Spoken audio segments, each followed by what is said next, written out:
Some foods look halal because nothing about them seems wrong. No pork on the plate, no alcohol in the glass, no meat in sight. But sometimes the issue is not what you can see. Sometimes it is one small ingredient, one hidden process, or one kitchen habit that changes everything. And the first example is something many Muslim children eat without a second thought. Gummy candy looks harmless. It is bright, soft, sweet, and usually covered with fruit pictures. But the issue is not the sugar or the color. The issue is what makes it chewy. Many gummy candies use gelatin, and gelatin can come from animal skin, bones, and connective tissue. Sometimes it comes from fish, sometimes it comes from beef, sometimes it comes from pork. If the packet does not clearly say the source, that is where the doubt begins. This is why gummy candy can fool people. A Muslim may avoid pork his whole life, but still eat pork-derived gelatin inside a sweet without realizing it. The packet may say fruit flavor, natural colors, or fat-free, but none of that tells you where the gelatin came from. Safer signs are halal certified, vegetarian, vegan, fish gelatin, or pectin-based. If it only says gelatin and gives no source, many Muslims choose to leave it. The same trap appears in marshmallows, but this time it hides inside desserts. A marshmallow looks clean because it is white, soft, and simple, but many regular marshmallows are also held together with gelatin. In many cases, that gelatin may come from pork or from animals that were not slaughtered in a halal way. So the problem is not that marshmallows look suspicious. The problem is that they look too innocent to check. And marshmallows do not always appear as marshmallows. They can hide inside Rocky Road chocolate, cereal bars, hot chocolate toppings, ice cream, cookies, cake decorations, and party desserts. You may not pick one from a bag, but you may still eat one inside something else. That is why halal marshmallows and vegan marshmallows exist. They replace doubtful gelatin with safer alternatives. The lesson is simple. Halal is not judged by how clean a food looks. It depends on what the food is made from. Now move from sweets to fast food, because this is where many Muslims get too comfortable. Chicken nuggets seem safe because they are chicken. But chicken is not automatically halal just because the animal itself is allowed.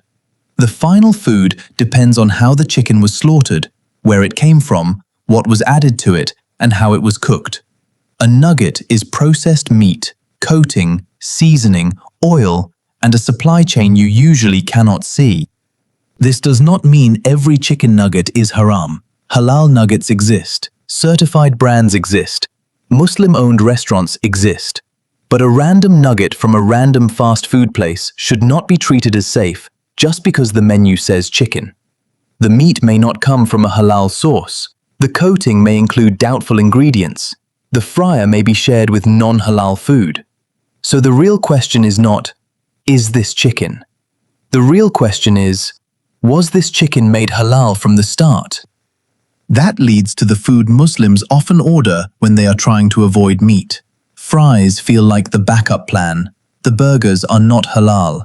The chicken is not halal. The meat is not halal. So you say, I will just get fries. The potato is fine. The salt is fine. But the kitchen may not be fine.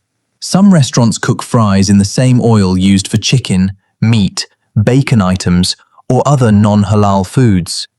Fries can also contain more than potato and salt. Some are coated, some are seasoned. Some may use beef flavoring or animal-based additives, depending on the brand and restaurant. So the fries that look plain may not be plain at all. One question can change everything. Are these cooked in a separate fryer? If the answer is yes, that is clearer. If the answer is no, many Muslims would avoid them. The potato may be safe, but the oil may be the problem. Now comes the food that looks clean, modern, and healthy. Sushi confuses many Muslims because they hear sushi and think fish. In general, fish is halal, but sushi is not only fish. The issue can be the rice, the sauces, the imitation crab, and the kitchen. Some sushi rice is made with rice vinegar, sugar, and salt. That can be fine. But some restaurants may use mirin or alcohol-based ingredients in sauces, glazes, marinades, or rice seasoning. Mirin is a Japanese cooking wine, and it can contain alcohol. Then come the extras. Imitation crab may look like seafood, but it is processed and may contain binders, flavorings, or additives that need checking. Sweet sauce, teriyaki sauce, eel sauce, spicy mayo, glazes, and marinades can all change the final plate. So the question is not, is sushi halal? The better question is, what exactly is in this roll? Plain fish may be fine, seaweed may be fine, rice may be fine, but one doubtful sauce can change the whole meal. Cheese surprises people because it feels far away from meat. It looks like milk. It goes on pizza, pasta, sandwiches, burgers, and snacks. But some cheese is made with rennet. Rennet helps milk turn into cheese, and traditionally, it can come from the stomach lining of young animals. If the rennet is microbial, vegetarian, plant-based, or synthetic, the issue is usually easier. But if it comes from an animal that was not slaughtered in a halal way, some Muslims avoid that cheese. The hard part is that labels are not always clear. Sometimes the label says animal rennet. Sometimes it only says enzymes. Sometimes it says cheese cultures. 2 slices of cheese can look the same, melt the same, and stretch the same, but come from different sources. That is why many Muslims look for words like vegetarian, microbial enzymes, suitable for vegetarians, or halal certified. With cheese, the issue is not the slice you see, it is the process behind it.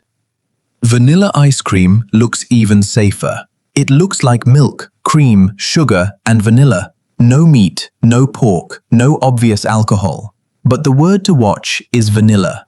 Vanilla flavor is sometimes made using vanilla extract, and vanilla extract is often produced by soaking vanilla beans in alcohol to pull out the flavor. That flavor can later appear in ice cream, cakes, biscuits, custard, drinks, protein shakes, and desserts. Scholars differ on some processed flavoring issues, especially when the amount is very small or changed during production, so this should not become panic. But if a product clearly uses alcohol-based vanilla extract, many Muslims prefer alcohol-free flavoring or halal-certified options. The danger is that vanilla is everywhere. It can be in cookies, chocolate, coffee drinks, milkshakes, and even health products. A food may not taste like alcohol, but the ingredient process can still matter. Bakery foods take this further because they can hide several doubtful ingredients at once. A cake looks harmless. A donut looks harmless. A croissant looks harmless. But some cakes use gelatin in glazes or fillings. Some pastries may use lard or animal fat. Some desserts use alcohol-based flavoring. Some shiny fruit toppings use gelatin to keep that glossy look. Some cream fillings and decorations may contain additives that need checking. The more layered a dessert is, the more places there are for hidden ingredients to enter.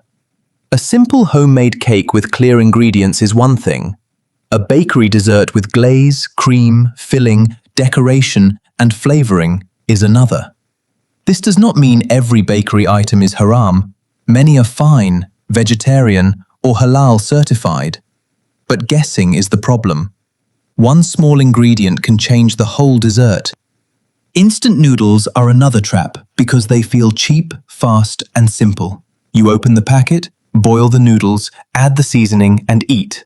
But the halal issue is usually not in the noodles. It is in the flavor packet. Chicken flavor does not always mean halal chicken. Beef flavor does not always mean halal beef. Even vegetable flavor can sometimes include animal-derived flavoring, seafood extract, or unclear additives. People get caught because they think it is just flavoring, but flavoring can come from real animal sources. It may include meat extract, fat, broth powder, enzymes, or other ingredients that need a clear source. So the packet matters more than the bowl. Look for halal certification, vegetarian marks, and clear ingredient sources. Instant noodles are cheap, but that does not mean they are simple.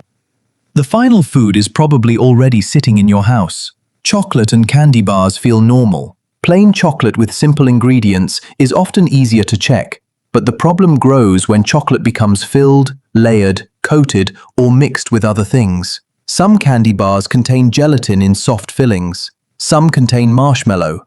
Some contain alcohol flavoring. Some contain liqueur, nougat, jelly, cream, or shiny glazes. A plain chocolate bar is one thing. A filled bar with marshmallow, caramel, jelly, biscuit, cream, and flavoring is another. Every extra layer is another place where something doubtful can hide. And that is the bigger lesson behind all 10 foods. Halal and haram are not always visible from the outside. Sometimes, the issue is hidden in one small word, like gelatin, rennet, flavoring, extract, glaze, seasoning, shared fryer, or meat flavor. So do not panic, and do not make random claims about every food. Just become more careful. Read the label. Ask the restaurant. Look for halal certification. Choose vegetarian or vegan options when they solve the ingredient problem. And when something is clearly doubtful, leaving it is often the safer choice. Because the food that tricks you is not always the one that looks haram. Sometimes it is the one that looks harmless until you turn the packet around.